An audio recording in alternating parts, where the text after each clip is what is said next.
honorable guest Rory Maher and Joan Maher, founder of Agnihotra practitioner of Poland, honorable guest and resource person Dr. Okosodo Ehi Francis, President Global Birth Initiatives, Federal Technical University of Nigeria, Professor F.M. Malik, Principal NC College, Dr. R. Mahapatra, Convener International Conference, Dr. Sarda Prasad Mahapatra, Organizing Secretary of this conference and the host, Dr. K.P. Sahu, Joint Organizing Secretary, Resource Person Dr. Mir Kumar Jana, distinguished speakers, ladies and gentlemen. A very good afternoon to everyone, and thank you for joining us on International Virtual Conference on Ethnomedicine and Global Healthcare. To eminent guests, speakers, and resource persons who have participated in this conference and inspired the organizers, I bid you all a warm welcome to this August forum at this country's oldest college established during pre-independence era. On the very outset of my speech, I express my hearty gratitude to organizers of this international conference for honoring me as a resource person and chairman of today's session. They have initiated bold steps to organize this important academic event when COVID-19 pandemic spreads like wildfire all over the world. The themes selected for the conference cover various dimensions of ethnomedicine and its scope for exploring possibilities of new drug development. India is treated as botanical garden of the world. India preserves treasure house of indigenous knowledge and use of herbs and unique resources of medicinal plants. Since last 3,000 years, India has sustained local health tradition through Atharvaveda and Ayurveda. Our guests from Poland are experts in practicing Agnihotra therapy and Homa therapy, which were deep-rooted in our Vedic tradition. Ayurveda is 3,000-year-old Indian system of medicine where there is evidence-based formulation of treating virus like COVID-19.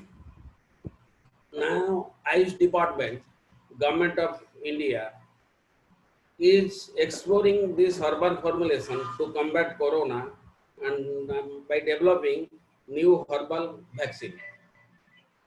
Global market for herbal products is very high. It is estimated that annually $62 billion demand is there in the global market. India only sells only $1 million per year. India is 17 mega biodiversity country of the world, being the largest producer of medicinal herbs.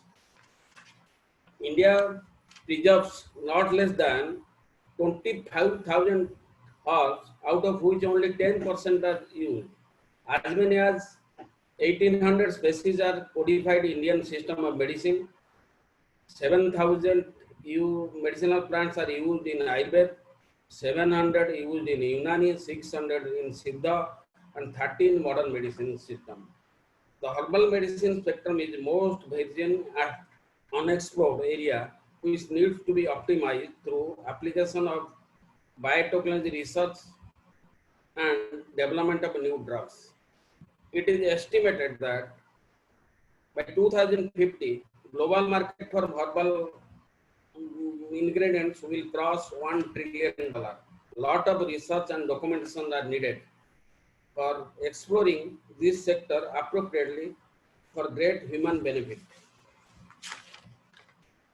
The ethnomedicine tradition is deep-rooted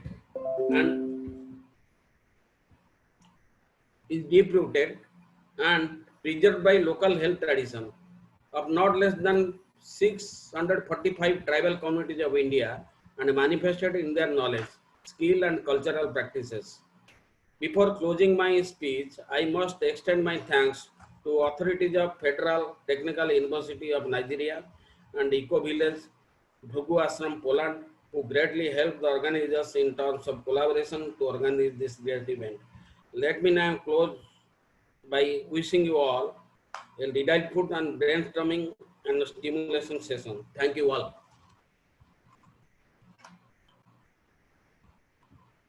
Sorry. Okay, thank you, sir. Now it is time for our address of chief guest, Dr. Barry Rathner, to deliver his address on this HOMA psychotherapy. Dr. Battner, sir. Thank you. Thank you, sir. Thank you. I'm going to start by showing you a cartoon. Okay. Unfortunately, it's going to be backwards. So you can either listen to my explanation or you can put a mirror up. Sir, you can send me. I can share in the group. You can send me, and I can share in the group. No problem. Later on. Okay. Well, what this does is, it's kind of interesting. It just shows. It shows me. Anyway, okay. It shows the situation we're in, like a tsunami in the world, from COVID-19, from biodiversity problems, from so much. And then it says at the bottom, all you need to do is wash your hands and everything will be fine. Well, that's not true. But thankfully, we have Vedic culture and Vedic knowledge to get us out of a situation that we were told in the early 1970s would occur. When Vasantrao Paranjape came to Baltimore, Maryland, and told us that pollution would cause a situation where eventually the world may become uninhabitable, we may have been a bit skeptical in the beginning. And when he published a book in 1989 that said, HOMA therapy, our last chance, some of us might have been thinking that was a bit of hyperbole. No longer. The planet, many may say, is down to its last chance. And COVID-19, you might say, is a dress rehearsal for this last chance. Because climate change may dwarf COVID-19, may dwarf biodiversity problems, which of course are related to climate change, as is COVID-19, many say. Some of you might wonder why a psychotherapist is talking to a conference that is primarily related to ethnomedicine. Well, the segue, the connection is the mind, the human mind. When I gave my first lecture on this topic, specifically in 2009, 200,000 farmers in Maharashtra had committed suicide in the previous 6 years. My figures show that still 30 farmers per day in India commit suicide because of pressures related to farming issues, economic and otherwise. And I am here to offer to you who are here in part to help farmers, a tool that goes by the name of Agnihotra, but may be slightly different than the process that that term connotes to you. Because the Agnihotra that we have been doing for 40 years, that is the basis of the eco-village on which I live, eco-village Brugu Aranya, is a 10-minute fire done in a copper pyramid at the exact second of sunrise and sunset, in which dried cow dung is burned with cow's ghee and with 2 offerings of whole grain, unbroken rice, into which some few drops of ghee has been added. The mantra cannot be changed. The sunrise mantra, Suryaya Swaha, Suryaya Idam Namama, Prajapataye Swaha, Prajapataye Idam Namama. 2 words change at sunset. Now, this is literally a super science. This is not a religion. Those who know that Vedas are science. Science.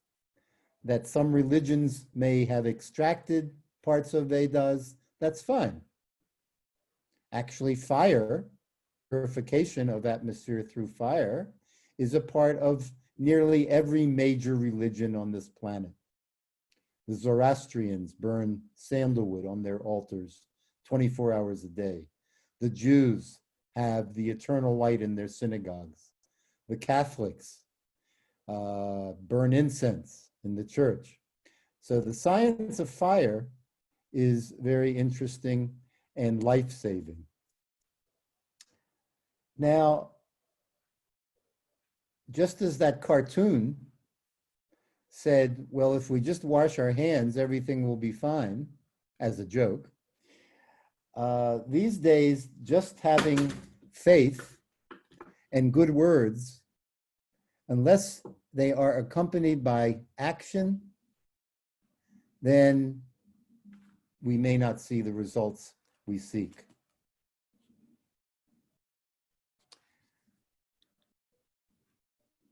I want to read to you something that I've written, so it will be less spontaneous, but hopefully it will hold your attention. Okay.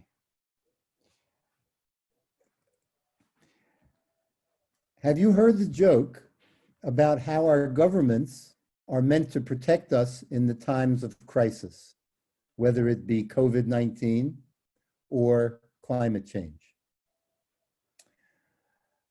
Even the 3 woods, Bollywood, Hollywood, Nollywood, they can't make movies about this because people really wouldn't believe it. Although there was one film 10 years ago, Contagion, that nearly predicted point by point what's happening with COVID-19. This one is on us. This one is on us. We can't rely on the government. We can't rely on anything other than ourselves. When we were told 40 years ago to prepare for the day when we would need to grow our own food with Homa organic farming, we may have thought of that as a bit of a luxury, you know? It is no longer a luxury, it is close to a necessity. Because even if you have good sources of organic food, number one, how can you be sure, can you trust that it really is organic? That it really has not been genetically modified? And then you have the issue now, during a pandemic, whose hands have touched the food that you're buying in the market? Not to mention the danger of going out of your home and going to the market, if you even have that choice, depending on which country you live in now. Okay, you grow your own food, you grow your own herbs. It's not only healthy on a physical level, it's healthy on a subtle level, because the essence of Agnihotra is you heal the atmosphere and the atmosphere heals you.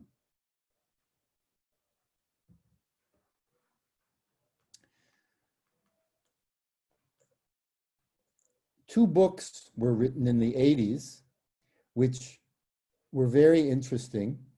One was called The Secret Life of Plants. And in that, the author, whose job was running lie detector machines for prisons, He was bored, excuse me, one day. He hooked up a plant to the lie detector, and then he had the thought, what if I burn one of the leaves? As soon as he had that thought, the machine jumped. It showed a response which he interpreted as fear on the part of the plant. Some years later, the same two authors, Peter Tompkins being one of them, wrote 17 pages in a book called Secrets of the Soil about Agnihotra and Homa organic farming farms. Because they came to their farms and they were shocked at what we were growing, how we were growing it, and they wanted to share it with the world. Ethnobotany. Some of you may be knowing the story of Swami Vivekananda wrote about Burbank, a horticulturalist in Southern California, who was able to grow roses without thorns by talking to the roses, encouraging them not to need to have thorns because he would protect them. And it worked. So, even though I'm a psychotherapist and I do therapy with people, plants, I would surmise, are sentient beings, as are animals. They feel. They feel.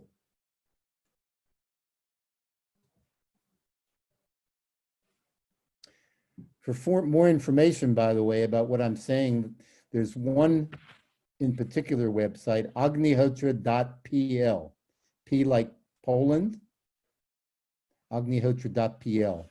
And then also my website is homapsychotherapy.com. Now, when we learned Agnihotra in the 70s, we were asked if we had ever met anyone who was happy all the time. Have you met anyone who's happy all the time? Other than your spouse when you behave properly? No. Have you even heard of anyone who's happy all the time? Probably not. Well, daily performance of Agnihotra holds out the promise that we can reach a point where we are happy and that happiness is not followed by unhappiness. Just like meditation has the goal to eliminate highs and lows and create a situation of balance, so it is with Agnihotra. How does this work? Prana, atmosphere, mind. Prana, atmosphere, mind. Prana, pran, the life energy that pulsates in us and around us and connects us with the cosmos, is attracted by Agnihotra. It is attracted by the energies created in the fire that you share in the because mind and prana are like two sides of the same coin. Any improvement and increase in prana is transposed to the mind and you feel happier. And it is transposed to the plants, Perhaps Rory and Asha, who follow me, will talk to this process because they are herbalists and gardeners. I just eat the stuff.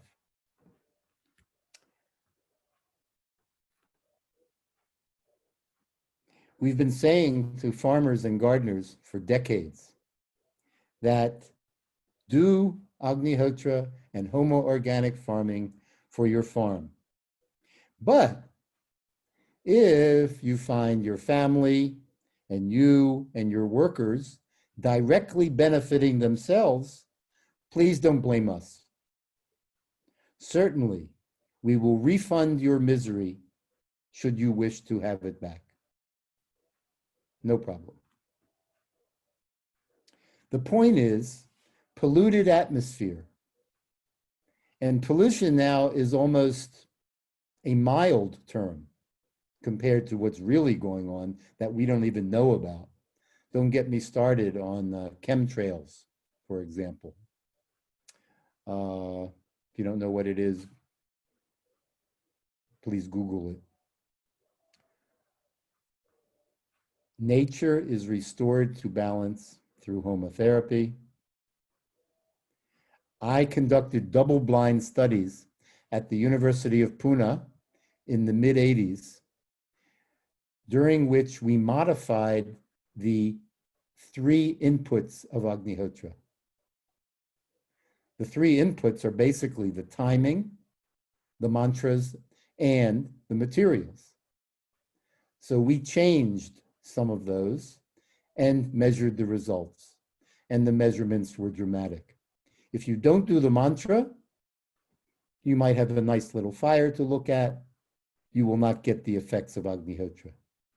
If your timing is off, same answer. If the materials are off, you can't use buffalo dung. You have to use cow dung. You do not have to use the ghee and the dung from a desi cow, a humped cow. That is ideal, but not a requirement. In fact, cows grown in homotherapy atmosphere, as the ones outside of my window here, are said to be superior to desi cows. In any event, the tens, the hundreds of thousands of Westerners who've been doing Agnihotra and Homa farming for 40 years attest to the value of the process, and only in rare instances do we have access to desi cows. Now, there's a limit to how much we can explain how this works. And that's why another one of our non-Sanskrit mantras is believe what you experience. Don't believe what you read in Vedas. Don't believe what I say. Don't believe what CNN says. Try it for 15 days. Try Agnihotra.